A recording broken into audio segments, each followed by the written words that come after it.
Hi there guys, I hope you are having a good day. Grab yourself a cup of tea and let's talk some boxing. Now Eddie Hearn has revealed that they have started building an arena or stadium for Anthony Joshua versus Tyson Fury. He said this fight is 100% done, it's on, and it will happen in Saudi Arabia on August 14th. Now of course he had hoped to have already announced the fight, but he said there are a few loose ends that they need to get tied up and a few things that wouldn't normally take this long that have done this time around.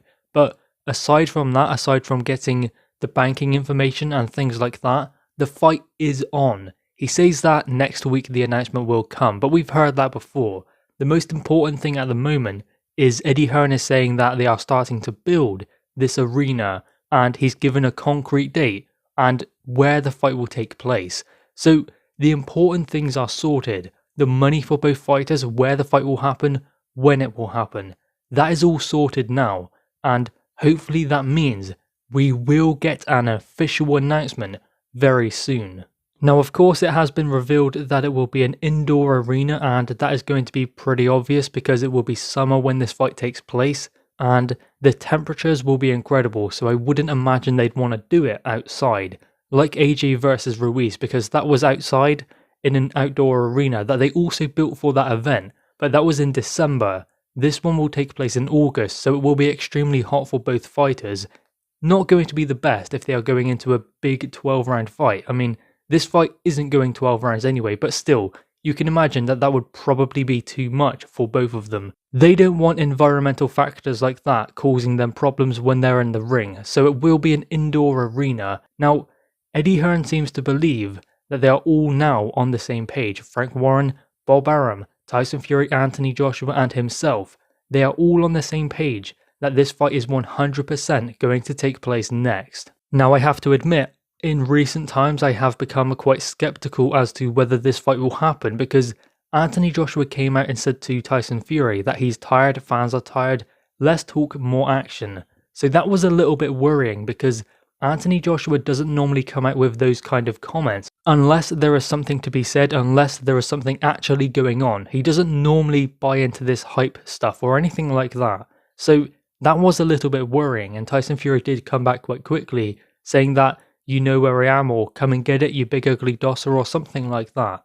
So that was worrying about Undisputed, and I was starting to wonder, this is getting drawn out now, and is the fight actually going to happen? Because given how far they've come and the time it's taken for them to get there, you would have to wonder about this fight. And also there are things such as the Wilder situation, there are things like the Alexander Usyk situation as well, because Usyk still doesn't have his fight with Joe Joyce announced and signed just yet.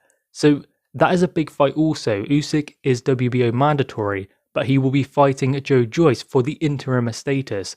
That fight has hit some stumbling blocks, and I think that the main problem is Alexander Usyk knows his worth, or believes he knows his worth, and he's kind of pricing himself out. But not just that, he is also hoping that he's going to be fighting Anthony Joshua next.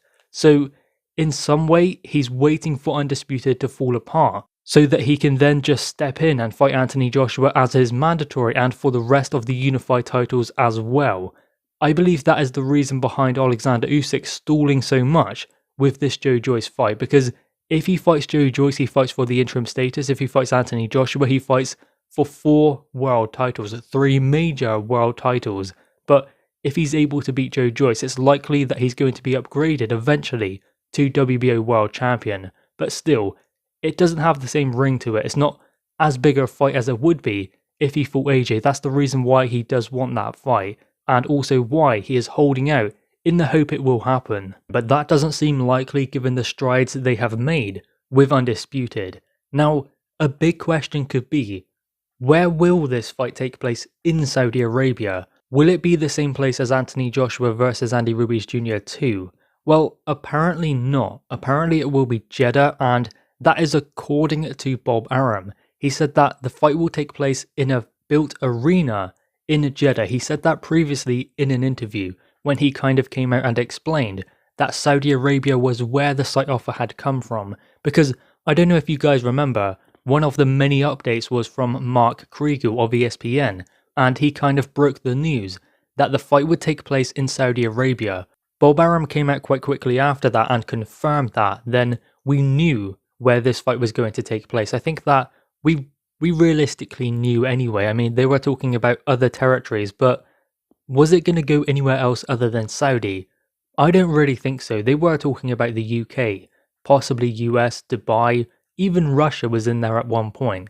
But let's be real, it was always going to go to Saudi because Eddie Hearn has that connection over there, and Anthony Joshua has fought there previously.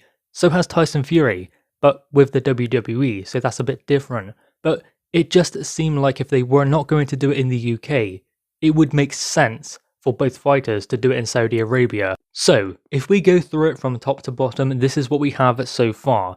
Usyk will step aside. Deontay Wilder, that is a situation that will be resolved but won't be a problem for Undisputed. So Usyk will be fighting Joe Joyce. 50-50 split guaranteed and agreed between both parties. The fight will take place on the 14th of August in Saudi Arabia, likely in Jeddah according to Bob Arum, in a built stadium or arena that is currently undergoing construction right now.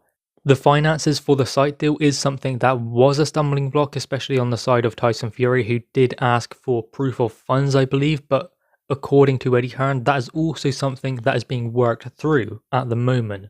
So that does mean they should be on the better side of getting this deal actually done. Still skeptical at the moment until the announcement comes, as everyone would be, but it seems like Anthony Joshua is embracing this fight, and he's even had that t-shirt printed where it's like, less talk, more action. So he is clearly happy to engage in any kind of mental mind games that Tyson Fury is willing to try and start. And Anthony Joshua is ready for that. Eddie Hearn has explained that AJ is fine and happy to be in that kind of environment with Tyson Fury. So that's interesting. Now, if we talk about something else for a moment, let's talk about Joshua Buatsi, who got a victory over Dos Santos, and it was a stoppage victory, a great knockout. So that was a good fight for Buatsi. It was a fight he should have won, but still, it was great fashion in which he ended the contest.